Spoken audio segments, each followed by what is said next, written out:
لو بتدور على هروب من الزحمة والضغط، فأنا لقيت المكان اللي لازم تعيش فيه يوم على الأقل في السنة.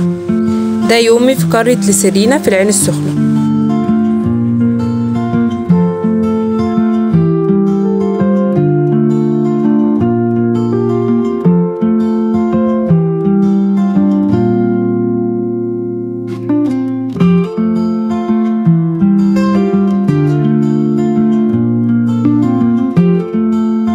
الوصول هنا كان سهل، حوالي ساعة ونص بالعربية من القاهرة. استمتعوا بشكل القرية الرهيب، تحس انك سافرت برا مصر.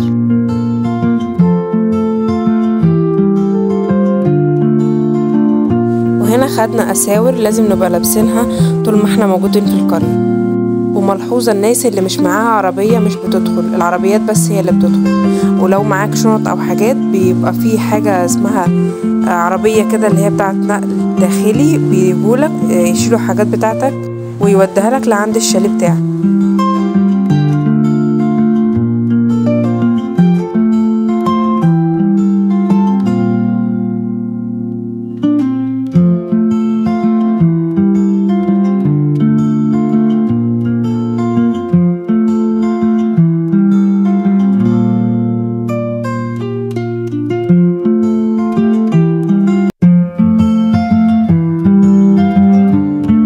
بصراحة الشاليه بسيط، بس حمام السباحة اللي قدام الشاليه مخليه حاجة تحفة، وبالذات لما تصحى الصبح وتلاقي المنظر ده في وشك.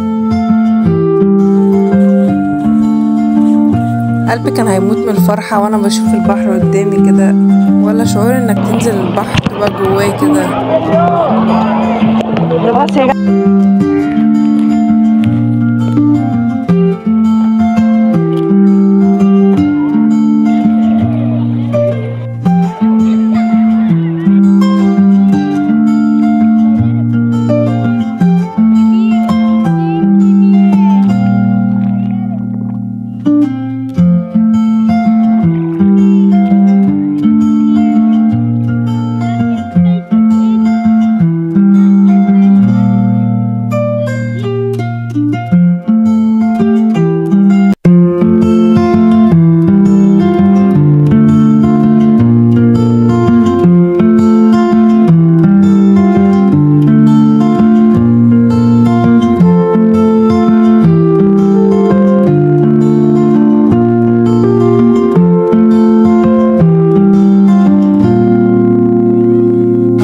ما تضيعوش طبق الزلابية اللي على البحر، بجد كان من احسن الحاجات اللي جربناها. كان طعمه تحفة وكان رخيص جدا، بالذات اللي بالموتيلا وبالشوكولاتة الوايت.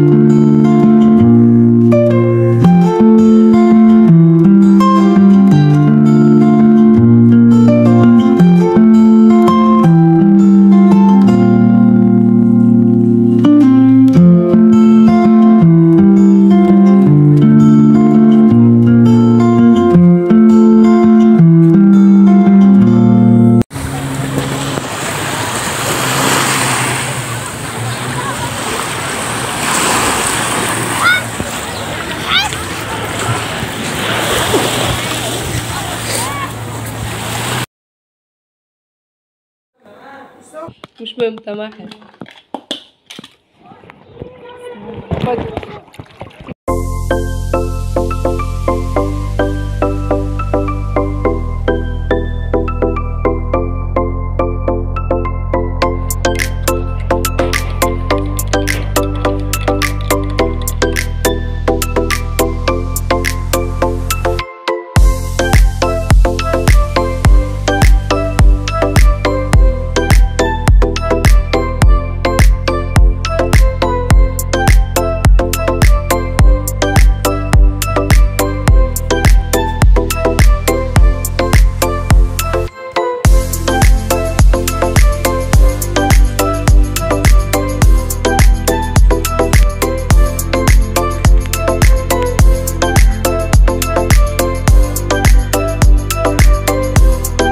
ولحظة الغروب دي أحلى لحظة في اليوم كله.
حابين اعمل لكم فيديو عن ازاي تسهروا في سيرينا والمناطق الكويسة اللي فيها والحاجات اللي كنتوا ممكن تعملوها، ويقول لكم اسعار الحاجات دي. ممكن تكتبوا لي في الكومنتات، واي حاجة انتوا عايزينها ممكن تكتبوها في الكومنتات.